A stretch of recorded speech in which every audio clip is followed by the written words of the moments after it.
राधे राधे दोस्तों, आप सभी का स्वागत है हमारे चैनल दिव्य हिंदू कथा में। आज इस वीडियो में हम लेकर आए हैं भगवान शिव और माता पार्वती की कहानी। एक बार भगवान शिव और माता पार्वती धरती पर घूमने के लिए निकले। शिव जी ने पार्वती जी से पूछा कि वह 12 महीने वाले रास्ते पर चलेंगी या 6 महीने वाले पर। पार्वती जी ने कहा कि वह 12 महीने वाले रास्ते पर चलेंगी। तब शिव जी ने कहा, इस मार्ग पर तुम्हें चलते हुए दुनिया के लोगों के दुख दर्द दिखाई देंगे। तुम उनको देखकर विचलित मत होना और हट मत करना।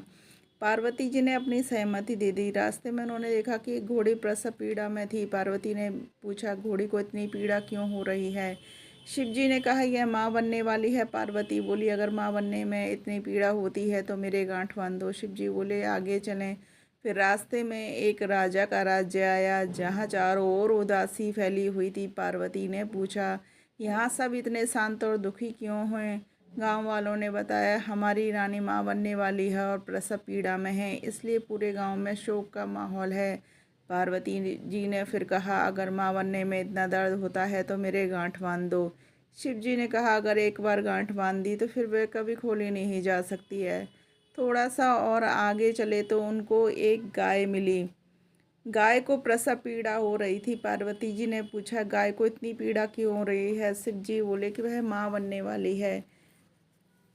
अगर पार्वती जी बोली, अगर माँ बनने में इतनी पीड़ा है तो मेरे गांठ बांध दो। इस बार पार्वती जी अड़ गईं। शिव जी ने गांठ बांध दी। दोनों आगे बढ़ते गए और पार्वती जी के मायके पहुंचते हैं।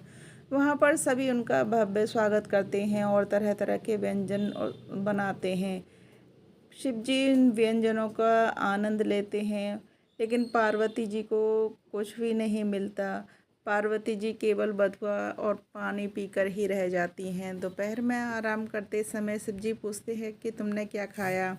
पार्वती जी कहती हैं कि जो आपने खाया वही मैंने भी खाया। जब पार्वती जी सो जाती हैं तो शिव जी उनकी पेट की नाभि खोल कर देखते हैं। उन्होंने वास्तव में क्या खाया?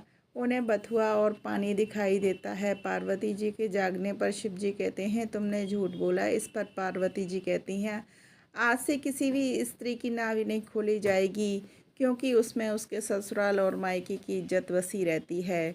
आप मुझे ये वचन दें। शिव जी को ये वचन देना पड़ता है और तभी से किसी भी स्त्री की नाभि नहीं खोली जाती।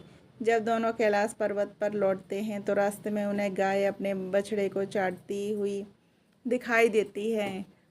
पार्वती जी कहती हैं, अब मेरी गांठ खोल दो। शिव जी बोले, पहले ही मना किया था पर तुम तो अड़ गई थी। फिर वे राजा के गांव में पहुंचते हैं, जहां ढोल नगाड़े बज रहे थे, मिठाइयाँ बांटी जा रही थीं और लोग पुत्र जन्म की खुशी में नाच गा रहे थे। पार्वती जी फिर कहती हैं कि मेरी गांठ खोल दो।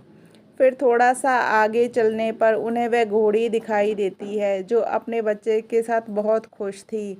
पार्वती जी कहती हैं, मेरी गांठ खोल दो।